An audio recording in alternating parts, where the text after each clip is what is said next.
sharing with us. Now, I want you to hang out with us Facebook Live and our Zoom crew. We're going to shift over to what's happening right here in Santa Clara County. I want to introduce to you our beloved and Live Free community leaders. Just a few words on PACT's beloved community and Live Free team.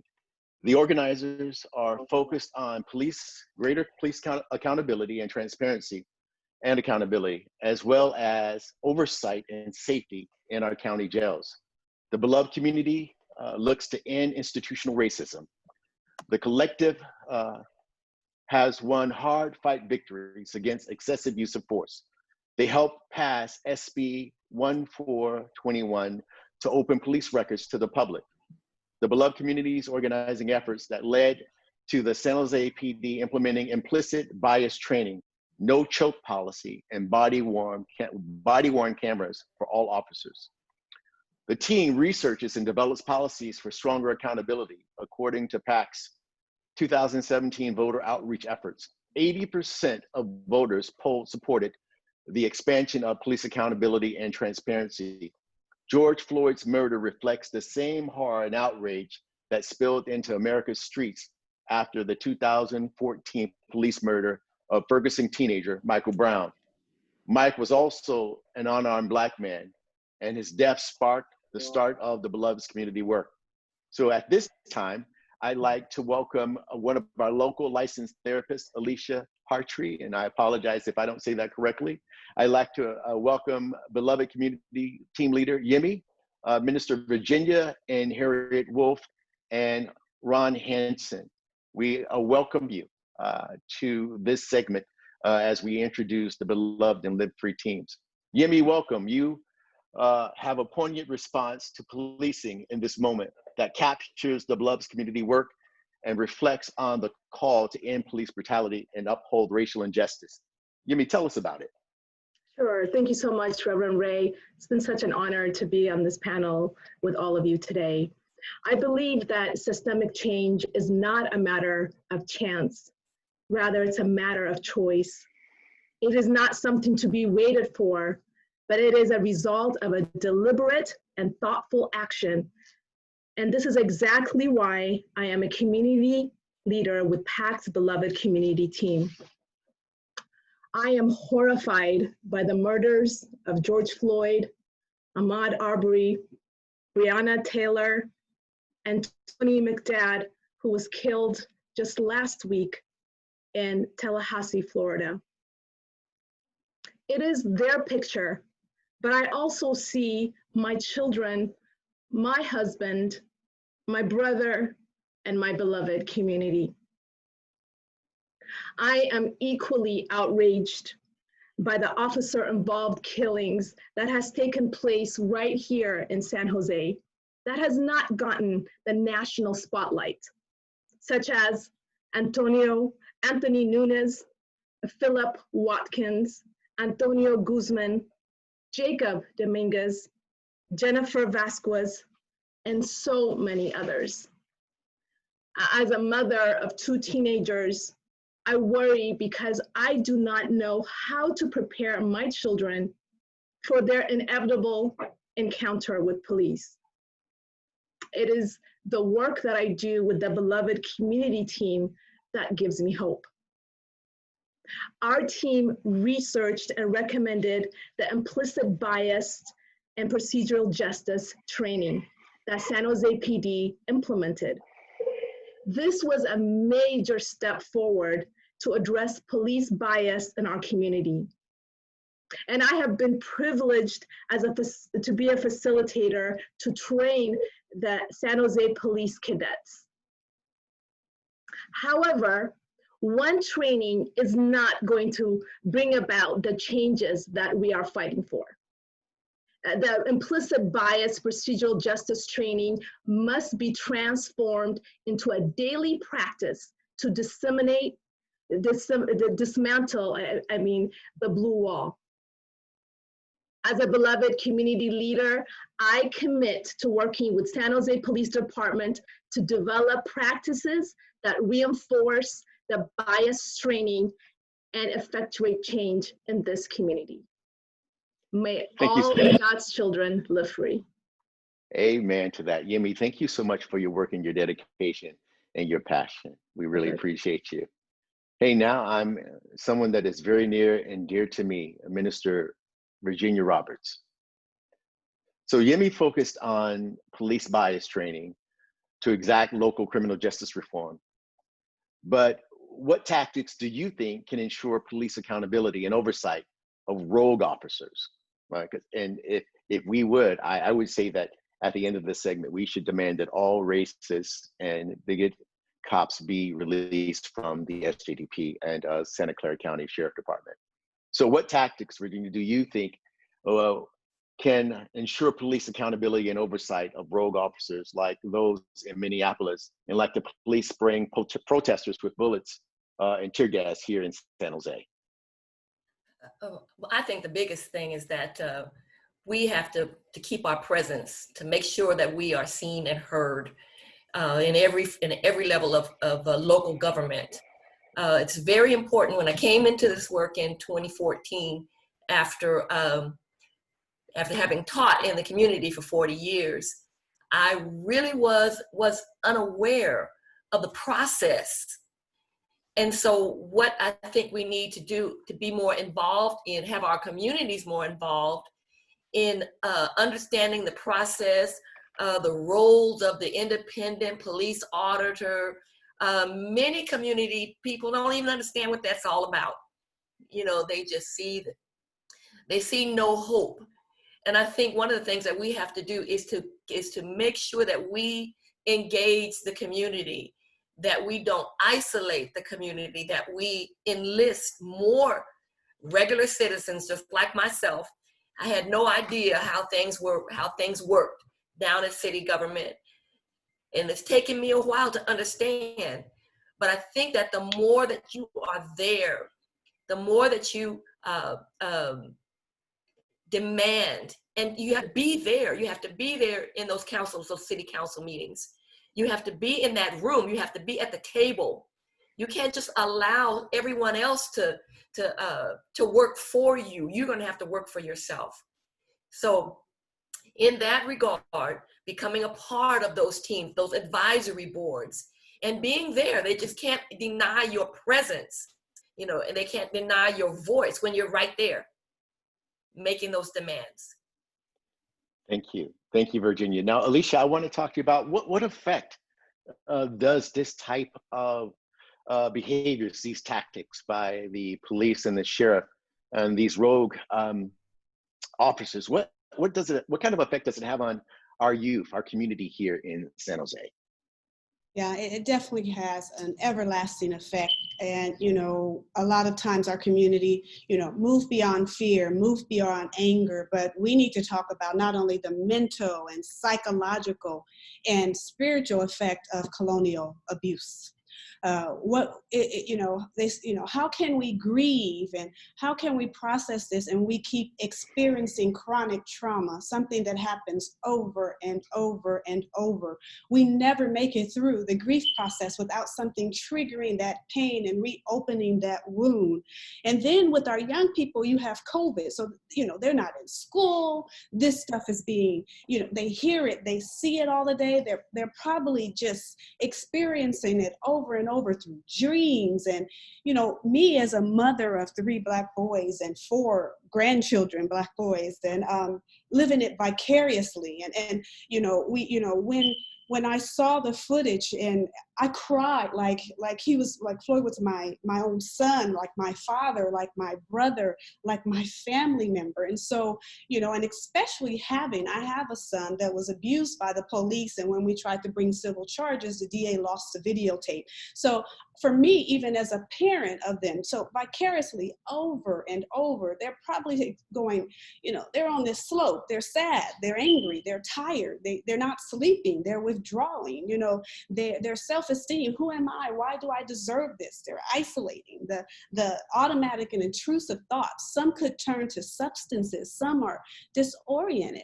But there is hope, and but that's what I believe, just some of the things, without talking about how to cope with that yet, I'll wait for you, but those are just some of the things I believe our youth and young adult, and us even as adults are experiencing through this just chronic trauma that just continues to happen, and it for hundreds and hundreds of years ago.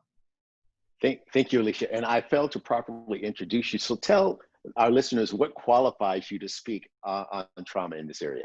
Yeah, so I am a licensed marriage and family therapist. And also a pastor at Maranatha Christian Center with Pastor Tony Williams. I work with the Department of Mental Health in Santa Clara and Los Angeles County. And I worked with the Department of Probation as well. So I worked with young people and youth, and I've been fighting this fight on the front line for many, many, many years. As a parent, as I said, in the field with mental health, with police picking our kids up, putting them in jail, and they barely have the mental capacity to live on their own, to even moving overseas and continuing to fight as a mental health professional overseas, seeing some of the same things. So that's near and dear to my heart. Thank you, Alicia, and welcome. Thank you so much. Now, Ron, you and your wife, Barbara, longtime PACT leaders, and Christine, have focused on reform in the county jails and juvenile facilities. Jeff mentioned the youth ranch in Morgan Hill. Your strategic work has driven policy changes like bail reform and has led to oversight on patrolling lockdown inmates and juveniles. You petitioned the County Board of Supervisors and Sheriff, as well as partner with other groups for justice. You have promoted safety and uplifted the humanity of those behind bars. Tell us about your work, Ron, and with Barbara and Christine. Sure, it's a pleasure. Thanks again for having us be on here. So we have been, the three of us have been involved in focusing primarily on county law enforcement issues. There's a complete separation between city law enforcement and county law enforcement. And as others have said, many people don't understand that those are completely separate and distinct systems. The city police, of course, feed into the jail, but in terms of how the jail is run and how law enforcement occurs outside of municipalities, outside of cities, the sheriff is responsible for all of that. And so that's been a focus of ours. And more specifically on the jails, there have been some changes in how the jail is administered, and it's my belief that the pressure that PACT and other allied organizations have continued to push, that has driven in large part many of the changes that have occurred. Changes, for example, in removing the commission cost that was charged to people who are incarcerated for phone calls and for commissary purchases. Obviously, when you're in jail, the only means of having money is by loved ones providing that money to you. So it was really a tax on the families of those who were incarcerated to do a phone call or to buy anything from the commissary. We were also able to enhance the jail visitation organization so that more people could come and visit their loved ones while they were incarcerated. Unfortunately, because of COVID, that has completely stopped. And for one reason or another, visitation has not been able to be reestablished. And in pushing both the sheriff and public health to coordinate that effort, it's been a situation of, it's not my responsibility, it's someone else's responsibility. With the result that no one is able to come into the jail to now see their loved one. Even though you do that behind glass in a cubicle, and you can maintain 6 feet separation from all of the other people who are there visiting. So it's a mystery. It was raised today, just prior to this meeting at the county's Public Safety and Justice Committee by several speakers asking why this couldn't be reestablished. As we all know, visitation is one of the key elements in restoring folks when they do get out of jail, both for youth and for adults. Now, curiously, in the juvenile system, they have stopped visitation just like they did in the adult system, but they established daily Skype and FaceTime visits between the youth who were being detained and their families. So it actually increases the potential for semi-face-to-face connection between families and their youth. Another thing has to do with independent oversight. And independent oversight really became an issue here when Michael Tyree was murdered by 3 jail guards over 4 years ago. It's been a long glacial process, but it is very close to being established. And actually now, again, the sheriff seems to be dragging her heels in signing an information sharing agreement with the firm that has been contracted by the county to become oversight. And one last thing, oversight for the county is not only jail and not only law enforcement that is sheriff's deputies out in the community. It is also oversight over the district attorney, over custody health, which is a separate organization, and the facilities that people are housed in, Fleet Facilities, another county organization. It has authorization to review all of those practices from all of those agencies. So it's a really important step. That is oversight, which is really distinct from what the city has, which is only auditing the decisions that police make in complaint matters. So one other thing that we have not, I personally, but others like Minister Virginia and others have been focused on enhancing the responsibility of the independent police auditor for the city of San Jose. That is really important. And because of this current situation that we find ourselves in, this can be an important time to seize that opportunity and perhaps make those changes to increase the potential for increased oversight in the city of San Jose. I'll back off now and get off my soapbox, but it's been a pleasure to work with all of you folks. And my last thing is that I'm an old white man. So I've really enjoyed the benefits of white privilege. And what I see is 2 elements to that. One is, it is my responsibility to remove the scales from other folks who are in my same position. And it is the second responsibility to stand with my brothers and sisters who have experienced the things that white supremacy has caused to happen to them. It is my responsibility to stand with them, not to lead them, but to stand with them. Thank you so much, Ron. We thank you, Barbara and Christine, for your dedication, for your work in the county jails. And as you can hear, as Virginia said, she didn't know how all of this was connected and how it was interwoven. And Ron just laid it out plain how there are so many things that are connected that have impact. But before I move to Harriet, I want to speak to the well-being. Ron spoke of the well-being, and right now we know that with COVID-19, the well-being of inmates right now is compromised. Alicia, speak to that connection that's really necessary, that provides hope for that inmate, particularly during this COVID time. Yeah, that's a tough one, right? Because we know that when we talk about well-being, part of our well-being is we know that we are created to be in fellowship. We are created to be in relationship, and we need each other. And so anytime you isolate someone or anytime you take the ability to connect with someone else, it could really create anything from just depression to psychosis. And I'm sure you guys know that if you work in a jail system, when you deal with people and you put them in isolation. And I say that I think you can empower them, but I do think it has to be, they need active coping techniques that they can work with. Who can they talk to? Is there someone identified that's going in and talking about it? How's their faith being activated, regardless of whatever faith it is? And, is there a way for them to show their feelings and express their emotions even where they are? Is there moments in the cafeteria where they can have moments of silence and protest? How do you, we in all places, we can facilitate emotional healing and well-being intentionally.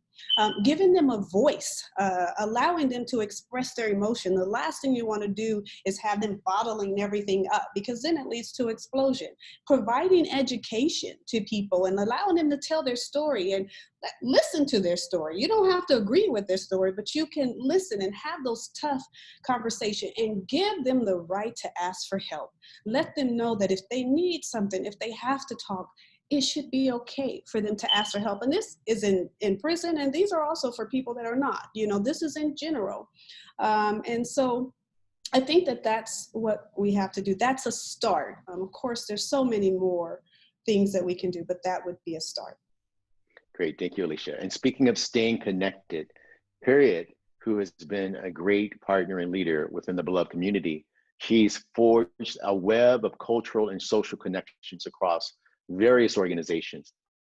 Harriet, how do partnership and collaboration give strength to the work of the Beloved community? Well, I think in three ways. The first way is that there's power in numbers. If the Beloved community gets together with other social justice groups and they agree on a change that they all think would be effective, if they go to the policymaker, the decision maker, and present that as a community desire, then the policymaker has the assurance that the community will back the policymaker, whether or not others oppose it. Secondly, its collaboration results in a smart use of resources. There's a lot of detailed groundwork that's involved in being an effective social advocate. You have to keep up with agendas, meetings, bills on a local, national, and state level, and you have to follow through on promises because they're not always fulfilled. And when organizations work together, they can divide that work and have more time for strategic planning. And finally, the most important for me is the opportunity to build relationships. That's something that I really admire in my, my Beloved community colleagues initiated a series of meetings, community meetings, where they brought together diverse members of our community, law enforcement and decision makers. And did I say the yes, I did. And engaged in dialogue on problems that we face. And the problems became real to everyone because they were attached to an individual that they had spoken to.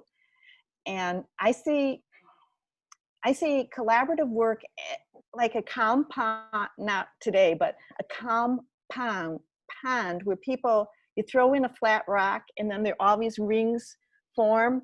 So from my work in Beloved community, I've reached out to various groups I'm involved with, and I teach them what I have learned. I invite them to join us, and they in turn do that with their friends, and that's the power of collaboration.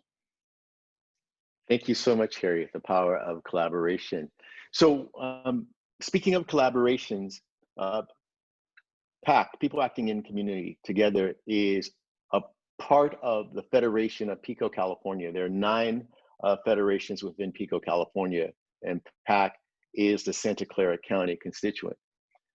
Pico, California has launched the hashtag Fire Racist Cops in response to George Floyd and Breonna Taylor, as Black Americans' deadly encounters with police reaches a feverish pitch. How would you encourage the local mayor and elected officials and the police union to prioritize removing bad cops from our police force? Right now, our co-executor of Pico, California has a hashtag Bring the Heat, where he's demanding that all cities fire white, racist, bigot cops that are known on the force. So do you think here, my panel, do you think that defunding or abolishing policing is legit?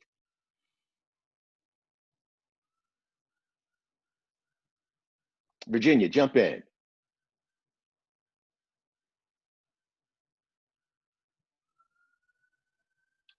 You are muted. There you go. Okay.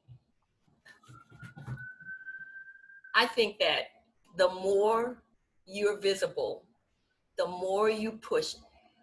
One of the things that you got to realize is that they work for us. You know, they work for us. And so when that is the mindset, that's everybody's mindset, my tax dollars paid for you to oppress me, I don't think so. You know, so demanding, you know, with that fire, but you can't just do it one time. You know, this is cycle. This goes in a cycle. You know, there's a crisis, then they promise to do a little bit there, and then they just fizzle out. Then something happens, there's another crisis, and they promised, you know. So you got to keep the fire on them all the time, and you have to be there. The McBride brothers are always there. Reverend Jeff is always there, in their face all the time. And so that, yes, you know, that's the possibilities, but that dealing with that almighty dollar, that's a big point. And also the fact that they work for us, and you have to make them accountable to us. That's what I say. I want to go back to Harriet, because Harriet, we talk about the idea, if we think about, excuse me, defunding and abolishing policing, you know, we can't do this without building capacity and power. So how do we get all of these different people together on the same page? What has been your experience with some of your big wins, and what it's taken to get us all together, being that we're all so different, but yet we know this needs to happen? Well, I think just education and research, that's one of the great things about the PACT model, is that you talk to experts and you research and find out what experts think is the best answer, and then you follow through on it. Yeah, I think that's about what I have to say. Thank you. Yeah, absolutely. Investigate, know the facts, and hold those elected accountable. I apologize. Jimmy, you've been in this thing for 6 years. I mean, what has been your experience relational to the idea of defunding and policing? I think that the Police Officers Association plays a huge role, and they already know who the cops are that are racist, the cops that have had 1, 2, 3 officer-related killings that have been involved that are still on the force. They can easily hold them accountable. I think that we have to keep the pressure on. I agree with everything that's already been said on Chief Garcia, on our mayor, to just really face the truth and to follow through with the promises that they have made to clean up the dirty cops and to make things better, where obvious steps have not been taken to really make a difference in changing the culture. Thank you for sharing that. We have a question in the chat box from, let's see, from Robin Ryan Hurwitz.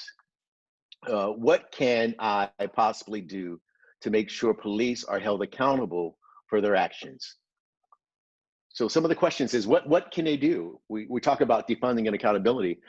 Beloved team in Lipfree, what are some of the things that they can do to hold the police accountable? They can join with us in our efforts to hold the police accountable. They can pressure, increase the responsibilities of the Independent Police Auditor's Office, and I will defer to my colleagues for other suggestions. Like Zada was saying, you know, the documenting, you know, the taking of the pictures, the videos, and also filing the reports, and then following through when the reports don't work. That system doesn't work for us, and we're kind of looking at that right now. That maybe the whole system of the, you know, of the IPA, maybe that doesn't work for us. Maybe the people are not getting satisfaction, and so you have to look at that. That may have to change. You may need a review board or whatever, but you have got to understand that they work for us, and that they need to be held accountable, and no slipping through the cracks. You know, no excuses, and no more, not one more. Not one more. Alicia, if we defund it, what would you do with some of the money relational to emotional care and mental illness? I would definitely say that we need to fund interfaith organizations, because what we found with the Department of Mental Health is when they join forces with interfaith groups, and the people that were attending their churches, they trust these people. They trust their pastors, their imams, their things like that. And we were able to actually break down some of the stigma and get people who would never go to seek mental health services seeking it. And we still do that at Maranatha Christian Center. I think we need to figure out how to build bridges with the community that the people trust. Give us the money so that we can help the people that need it in a culturally competent way, where we can educate them, tell our story, and then equip them, educate them so that they can matriculate and hopefully continue to advance what we're standing for right here today. But specifically as a well-being, I think we should continue the partnership. We have mental health professionals in the community. How do we activate them? How do we make sure there's funding for them? We know people don't always go to the Department of Mental Health in Santa Clara County, but they trust the community. Let's leverage that. Absolutely. People go to places that they trust, and people dealing with emotional trauma and mental health need a safe landing place. Thank you so much for sharing. Ron and Harriet, you both have been tireless leaders of the beloved community as it fights to end racial profiling, police brutality against Black Americans, and biased culture of policing and patrolling county jails and juvenile centers. What does it mean to be an accomplice? Who is complicit in the struggle towards liberation, working unitedly on the front lines, versus an ally who feels like saviors of people, see organizers as victims? So what's the difference between accomplice versus ally? Well, I think you've actually, in setting up the question, you've kind of already answered it. An ally, especially again as a white person, that is not my position to lead people who have been grieved in determining exactly what their response should be. It's my duty and my obligation to stand with them and amplify their voice. The other thing I think is, and so as an accomplice, at least in my head, seems to have kind of a negative connotation. So I guess I would prefer that I would be seen as an ally, and in this particular struggle as a supportive ally, but not a leading ally, if that's a legitimate distinction to make. One other thing I think that's important, really two things, and kind of hopping on to what Harriet said a little bit earlier, the building of relationships, I think, is really key. And we think relationships with other justice-focused organizations, but also as part of the beloved community work, we have actually met and developed a relationship with the two unions that are law enforcement unions in the county, the Correctional Officers Union and the Deputy Law Enforcement Union organization. Because I think, as many people say, not every police person is a bad police person. And so it's important to try to establish a constructive relationship with the unions, to encourage them to understand that we can be allied in making their group a stronger and more responsive group. So I think relationship building is really, really one of the key attributes of what it means to be part of a beloved community group. For me, being an accomplice is showing up, staying there, doing the hard work, following the lead of those that are most affected, and realizing that you may have to make sacrifices in the future if you're really committed to having communities that have affordable housing, good schools, economic opportunity, and everything that we think is fair for everybody to share. Thank you, Harriet. Now, I want to appreciate both the Beloved Community and Live Free team. As we transition and close, again, we want to thank everyone for joining us. Yemi, Do you have the demands in front of you for the beloved community and Live Free and next steps that we're asking for our electeds? Do you have that in front of you? Okay. Okay, so I like to read what our local demands to end police brutality and killing people of color in our city, the city of San Jose and Santa Clara County. This is the vision and the work and the action that will be coming forth from the beloved community and Live Free. We suggest local demands to end police brutality and the killing of people of color. In the carotid artery restraint in San Diego, they outlawed that today. We need to have that in San Jose and all of the cities and in the county. This has taken the place of the chokehold in the SJPD duty manual. Demand it be removed as a tactic. We can make changes. Who can make this change? Chief Eddie Garcia can make this change. Expand the role of the independent police auditor to include, one, the IPA should have access to review all IA cases, including but not limited to department-initiated investigations, all officer-involved shootings, incidents involving serious use of force likely to result in serious bodily injury and in-custody deaths. Review all IA cases should include access to administrative versus criminal investigation, not just reports after the investigation has been completed. Two, the IPA should have access to all records of police operations and interaction with the public, use of force, stops and arrests, body-worn camera footage, response to domestic violent calls, etc. Essentially all records not protected by the POBOR. We can make this change. Who can make this change? Mayor Liccardo and city mayors and the city council to put it on the ballot to change the city's charter on November 2020. The voters can make this change. Follow the law of SB 1421 and release records as requested. Who can make this change? Chief Eddie Garcia.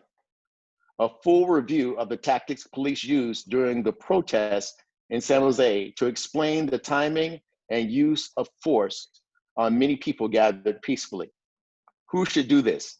The IPA, the independent police auditor, with a report received by the mayor and city council to suggest policy changes. Internal Affairs with a report to Chief Garcia to suggest disciplinary actions for any officers not following current policy. These are things that we'll be setting forth in action. These are things that we're going to be pushing forth for the 2020 general election. These are the works of the beloved community and Live Free. So we ask those who are interested in joining the work, building power and building capacity, to go to the PACT website, pactsj.org, look up the beloved community and put in your information, and we will connect you to this work.